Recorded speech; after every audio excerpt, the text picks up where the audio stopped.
গণপিটুনিতে মৃত্যুবরণ করা তোফাজ্জল ছিলেন অভিভাবকহীন এক ভবঘুরে।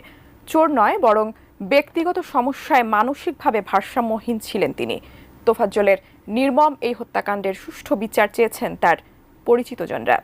জাহিদ হোসেনের রিপোর্ট।